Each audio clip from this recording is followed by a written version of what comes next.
Hello दोस्तों, good morning. आपका अपने चैनल टारगेट एग्जाम तक में आपका स्वागत है।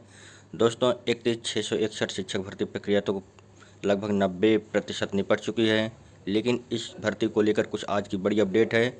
इस पे हम बात करेंगे। सबसे पहले बात करेंगे सीएम योगी आदित्यनाथ आज देंगे नियुक्ति पत्र, और इसके अलावा हम बात करेंगे 31,277 शिक्षक भर्ती पर हाईकोर्ट सख्त हो गई है। सरकार से इस संबंध में तत्काल जवाब मांगा है। और इसके अलावा बात करेंगे सूची से बाहर हाई मेरिट वाले अभ्यर्थी आमरण अनशन की तैयारी में। क्यों ना भी करें आमरण अनशन भाई।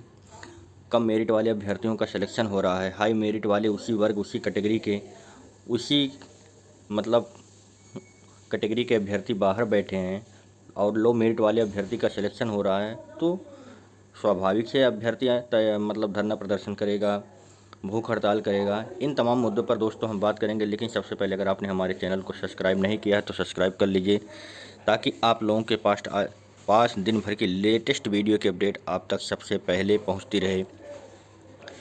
दोस्तों हम बात करेंगे 31,661 जो भर्ती कही गई थी, लेकिन अब तो 31,277 पदों पर भर्ती हुई है, जिसमें बताएंगे सीएम योगी आदित्यनाथ आज देंगे नियुक्ति पत्र।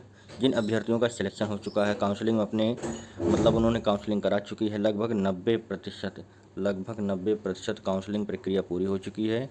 और आज सीएम योगी आदित्यनाथ प्रयागराज में लगभग जो उन्होंने कहा था कि हम नियुक्ति पत्र बांटेंगे किसी भी तरह से, जैसे भी हो, या शिक्षक भर्ती प्रक्रिया अब लगभग 31,277 पदों पर पूरी हो चुकी है। दोस्तों 31,277 पदों पर पूरी हो चुकी है। 90% यह भर्ती प्रक्रिया पूरी हो चुकी है। सिर्फ 10% जो अभ्यर्थी बचे हैं वो सेकंड काउंसलिंग में भर्ती प्रक्रिया में पूरी हो जाएंगे। इस तरह से 31,277 भर्ती प्रक्रिया की पहला चरण पूरे होने के लगभग 95% हो चुकी है पूरी। सिर्फ 5% बचे हैं, वो प्रोसेस काउंसलिंग हो ही चुकी है। नियुक्ति पत्र आज दे दिए जाएंगे। लेकिन अब सबसे बड़ा जो सवाल है, जैसे इसमें देख रहे हैं, अभी हम इस पर बाद में बात करेंगे। सबसे पहले बात करेंगे 31,277 शिक्षक भर्ती को लेकर हाईकोर्ट सख्त हो गई है। जो ये अभ्यर्थी ने याचिका दायर किया था हाईकोर्ट में, हाईकोर्ट पर जिस पर सुनवाई हुई है और इस पर डेट भी लगी है 19 तारीख को, लेकिन हाईकोर्ट इस पर सख्त लहजे में कहा है कि किस तरह से यह भर्ती प्रक्रिया हो रही है। इस पर सरकार से तत्काल जवाब मांगा है। दोस्तों जैसा कि देख रहे हैं कि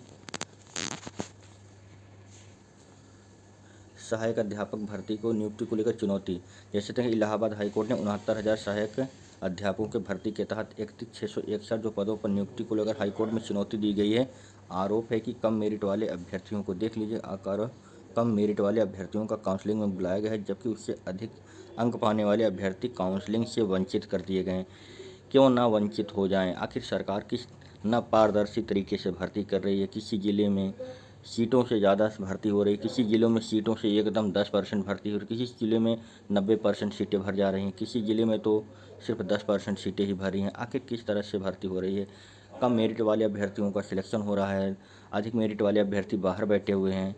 ये पता नहीं किस हिसाब से भर्ती हो रही थी। इसी को लेकर हाईकोर्ट में याचिका दायर की गई थी, जिस पर हाईकोर्ट ने इस मामले को संज्ञान में लेते हुए बेसिक शिक्षा परिषद के सचिव से इस संबंध में तत्काल जवाब मांगा। और अगली सुनवाई जो है 19 अक्टूबर को होने वाली। इस संबंध में अगली सुनवाई 19 अक्टूबर को होगी।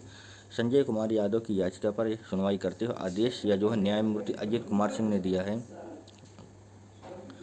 जिस पर अभ्यर्थी की तरफ से जो वकील थे उन्होंने दलील में काफ़ी बातें उन्होंने कही है कि सर जज साहब, जो यह भर्ती प्रक्रिया हो रही है सुप्रीम कोर्ट के एक आदेश पर हो रही है, लेकिन उन्होंने यह भी कहा कि यह आदेश तब दिया गया था जब सुप्रीम कोर्ट की सुनवाई नहीं हुई थी। सुप्रीम कोर्ट की सुनवाई प्रोसेस में चल रही थी, लेकिन सर अब सुप्रीम कोर्ट का जो है फैसला रिजर्व रखा जा चुका है।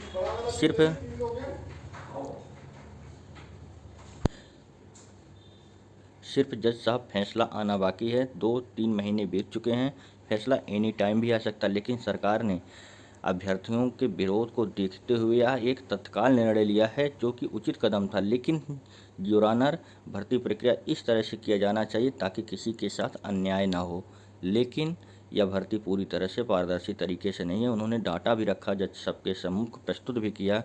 जज साहब देख लीजिए योर ऑनर कि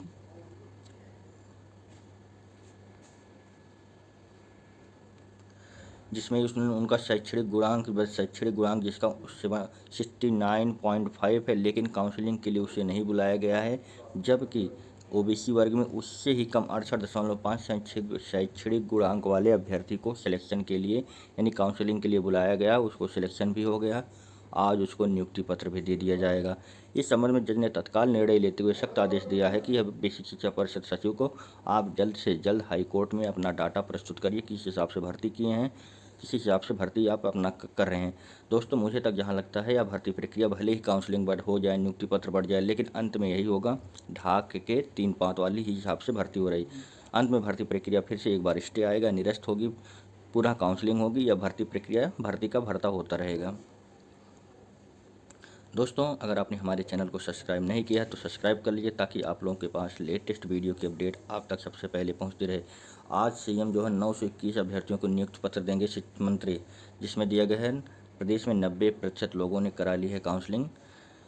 इसमें देख रहे हैं कि मतलब आज 12 बजे अभ्यर्थियों को यूनाइटेड कॉलेज नैनी सभागार में 12 बजे बुलाया गया। मुख्यमंत्री योगी आदित्यनाथ जो हैं 1 बजे आएंगे और 2 बजे तक नियुक्ति पत्र प्रयागराज में वितरित कर दिया जाएगा, जिसमें 281 महिला एवं दिव्यांग अभ्यर्थी भी इस नियुक्ति पत्र पाने के हकदार होंगे। दोस्तों, नियुक्ति पत्र तो मिल जाएगा, स्वाभाविक सी बात है भाई, उन्होंने काउंसलिंग कराया है, नियुक्ति पत्र तो मिल ही जाएगा। लेकिन सबसे बड़ा सवाल यह है कि अब जो हाई कोर्ट सुप्रीम कोर्ट में जो सुनवाई होने वाली है, अब सुप्रीम कोर्ट में अभ्यर्थी एक विशेष अपील याचिका दायर करने जा रहे हैं, जिस पर खारिज हो गई थी उनकी सुप्रीम कोर्ट में।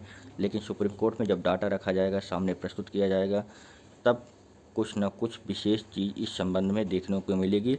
इसमें सब अभ्यर्थी जान रहे हैं, अच्छी तरह से जान रहे हैं, जिसने काउंसलिंग भी कराई है वह भी जान रहे हैं कि भर्ती प्रक्रिया पूरी तरह से पारदर्शी तरीके से नहीं हो रही है। मेरा कम मेरिट है, सिलेक्शन हो गया, अधिक मेरिट वाले मेरे बगल वाले बैठे हुए हैं घर पर, तो भी उनके मन में अंदर ही हलचल है कि कहीं ना हम इस भर्ती प्रक्रिया से बाहर हो जाएं। और स्वाभाविक से आज नहीं कल वो बाहर हो ही जाएंगे। दोस्तों, आप लोग एकदम टेंशन फ्री रहिए, सिर्फ सपोर्ट करिए, जो आपके पक्ष में लड़ रहे हैं उनका सपोर्ट करते रहिए। हो सकता है कोई नया निर्णय आ जाए।